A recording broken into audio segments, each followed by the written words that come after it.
Welcome to part 3 of chapter 2, Protecting the Ozone Layer for Chemistry and Context.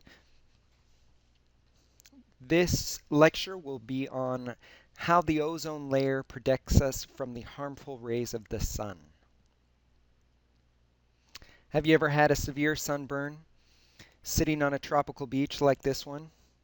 I wish I was sitting on a tropical beach like this one right now. But I'm not. I'm recording this lecture to help you all better yourselves and learn about the wonderful world of science. And actually, this lecture will have a lot of application to your daily life. You see this picture of a sunscreen over here. We're going to learn how those or may not protect you from the sun and prevent skin cancer. We're going to go into some detail on what may have caused your sunburn, how long did it take to get it, and what you think life would be like if it only took minutes to get a sunburn. I bet you fashion would change dramatically and perhaps not for the better. So, the ozone layer. We know it's good. We've heard stuff about saving it and the banning of certain chemicals in order to protect it. But how does it really work? Well, ozone formation occurs in the upper stratosphere. Remember that layer of the atmosphere that's about 10 to 50 kilometers above the Earth. Now, ultraviolet radiation can break bonds of molecules. So we're talking about higher energy radiation than visible light. And what happens is it will actually play a role in breaking apart oxygen to form ozone. So if we have a packet of UV energy hit an oxygen molecule, break it apart into two oxygen atoms, and then one of those atoms hits another oxygen molecule, we can form a molecule of ozone. Now this happens very quickly. So this is an example. This is not oxygen here, but this is just an example of ultraviolet light breaking a bond. We saw that in a previous chapter or section.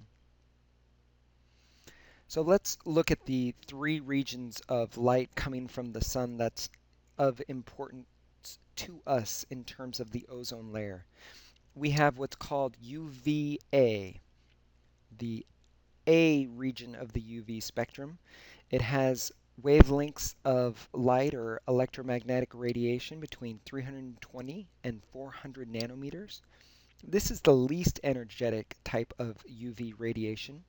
It can cause sunburns, but it doesn't really impact biological life like plants and animals.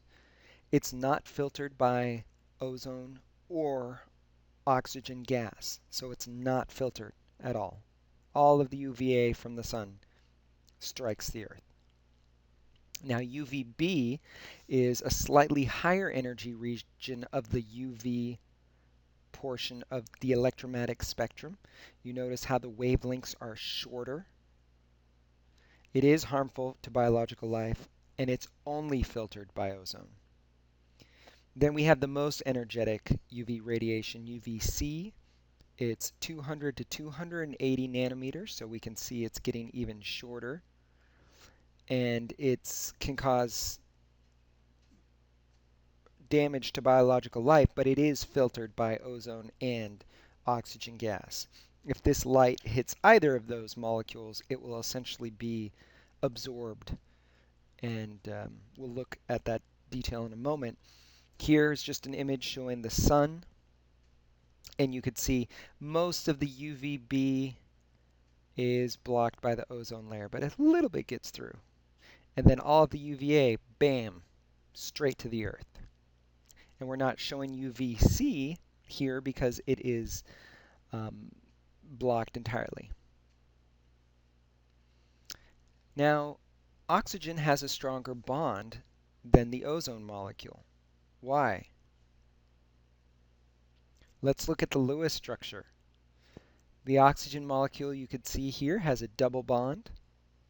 Double bonds are stronger than single bonds. And here we have the two ozone Lewis structures, are resonance structures, representing the ozone molecule. And remember we said before that the ozone molecule is a combination, it's a hybrid. The actual molecule is a hybrid of these two molecules. So what that means is that each bond is more like a single bond and a half, not truly a double bond or a single bond. That means if it's more like a 1.5 bond, it's going to be weaker than an oxygen molecule. And we see that in only the most energetic UV radiation. The UVC radiation has the energy to break the stronger oxygen bond. The shortest wavelength, highest energy. But here, ozone can break down, and we've got another oxygen atom here to balance the equation.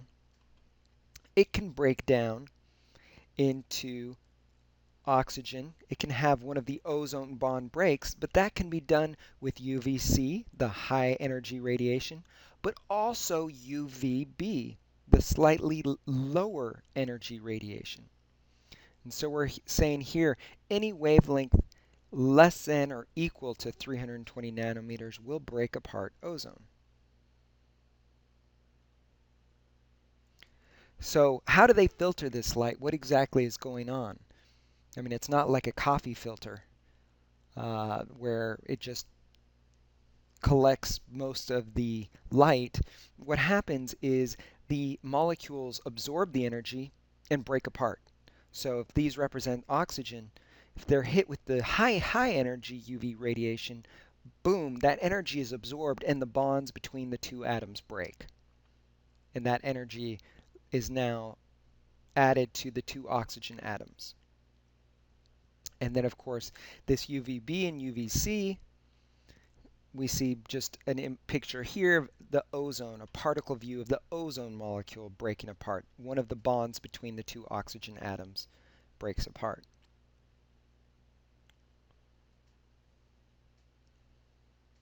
Okay. Let's now take a look at the Chapman cycle.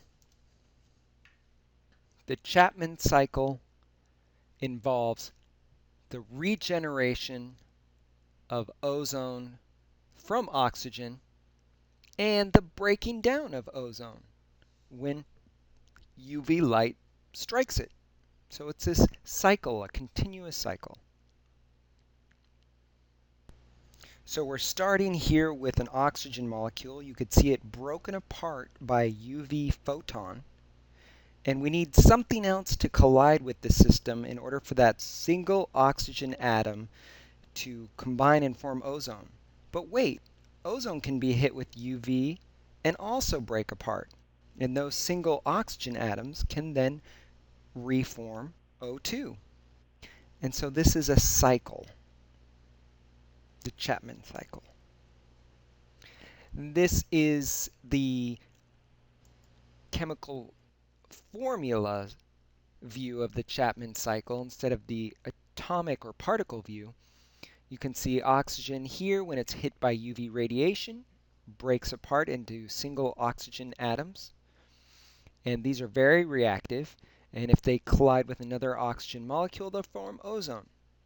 But then ozone, if it is hit with UV radiation, will then break down into oxygen. So it's this cycle that is occurring continuously millions and millions of times every second up in the ozone layer.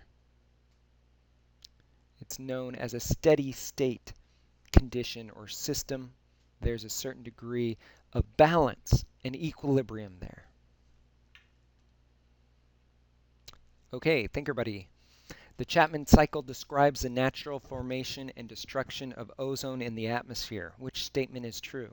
Ozone is A, formed from an oxygen molecule and an oxygen atom. B, destroyed by the absorption of an appropriate wavelength of UV light. C, formed from two oxygen atoms in the stratosphere. Or D, statements A and B are true.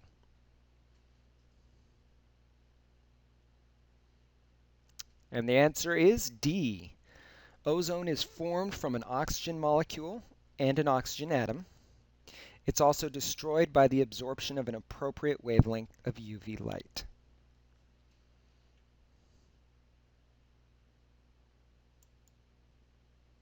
Another thinker buddy question. How would you expect DNA damage to blank with blank wavelength of UV radiation?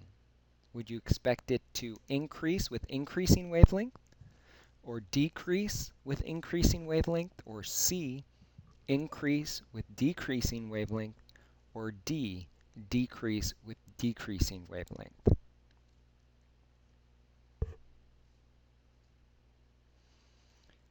So the correct answer is you'd expect DNA damage to decrease with increasing wavelength of UV radiation. Remember, when the wavelength gets bigger and longer, it's less energetic and therefore less dangerous. Remember our electromagnetic spectrum, radio waves are very long, they have very large wavelengths. And ultraviolet radiation, on the other hand, is much shorter and therefore higher energy. X-rays are even higher and gamma rays higher yet. And visible light is here in the middle. So as the wavelength gets longer, it's going to be less energetic and less dangerous. Let's take a look at a short video on what influences the degree of UV radiation in everyday life. What causes higher versus lower radiation?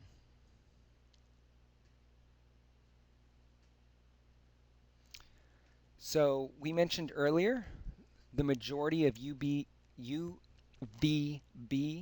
radiation is effectively filtered, but UVA is not. What this graph is showing here is that, okay, most of the UVB is absorbed, but very little of the UVA. And of course, you know UV radiation causes skin cancer, can actually damage your DNA, cause cataracts, can also damage plants. We all are told to wear sunscreens and protect ourselves from excess light on sunny days, and as you learned, on even partially cloudy days, that could be even more important. But some of these sunscreens only block UVB and not UVA. So you won't get burned, but it can still cause problems if it's not blocking that UVA.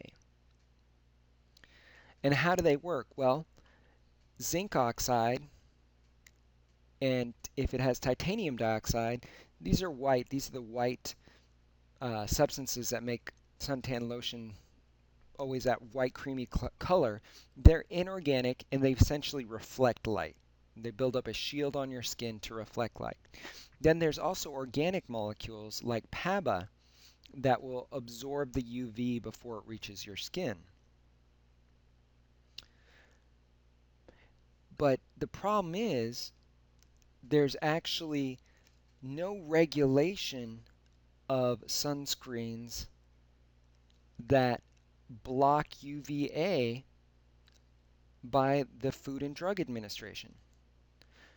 So a suntan lotion can say it's got an SPF of 50, but that is only referring to the UVB radiation. It tells you nothing about UVA radiation. Really what you want to look for in a sunscreen is whether or not it contains zinc oxide. Zinc oxide is what is known as a broad spectrum sunblock. The sunscreens will at times let radiation through. Sunblocks do not. I've even included a recipe on how to make your own homemade sunblock in the module regarding Chapter 2. And you could see here it's actually caused problems we've seen incidences of skin cancer go up for light-skinned individuals. Another problem is they think that people aren't applying enough sunscreen frequently enough. So if you put some on in the morning, you think you're protected all day, when in fact you need to probably reapply sunscreen or sunblock every 2 hours. Additionally, there has been some concern that some of the organic compounds, not the inorganic like titanium dioxide or zinc oxide, some of the organic molecules like PABA, para-aminobenzoic acid, you don't need to know that, may actually increase your likelihood of skin cancer. So it's a bit of a mess right now. Um, Zinc oxide, that's all I can say. Apply it frequently if you're going to be out in the sun. And before you go out in the sun, you probably want to check the EPA UV index. And I've included that on the module links as well, optional if you want to go check it out. Of course, it has, like the air quality index, it has a color scale and just a simple number associated with the severity of the UV exposure. Just one thing to think about: what would our world be like if the ozone layer did not exist? Dun dun dun. It would be a nightmare. You would have to constantly cover yourself. Plant life everywhere would be damaged by the UV radiation. It would basically be the apocalypse. Get your shelters ready. No, we're actually taking some steps to protect the ozone layer, and we'll talk about those soon. So, Thinker Buddy. A certain brand of skin moisturizer advertises that it contains SPF 15 sunscreen that protects from UVA and UVB rays. Why isn't UVC mentioned in its product claims? UVC radiation is A. Not absorbed by ozone, so it has no connection to the story of increased exposure to UV rays or ozone depletion. B. Not as dangerous as is UVB radiation, so whether or not we are shielded from it does not matter. Or C. Extremely dangerous, but it is completely absorbed in the upper atmosphere by oxygen as well as ozone. Or D. A natural part of the electromagnetic spectrum, so it only has the same potential for harm as visible light.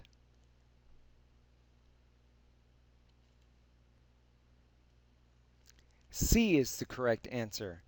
UVC is the highest energy UV radiation, but oxygen will actually break apart when UVC hits it. It will absorb that energy and break apart. It won't do that with the other types of radiation. So UVC, since there's so many oxygen molecules as well as ozone, they'll both absorb it and break apart. It's actually completely filtered out. Essentially, compared to UVA and UVB, we can consider UVC as not permeating our atmosphere. Well, that ends Chapter 2, Part 3.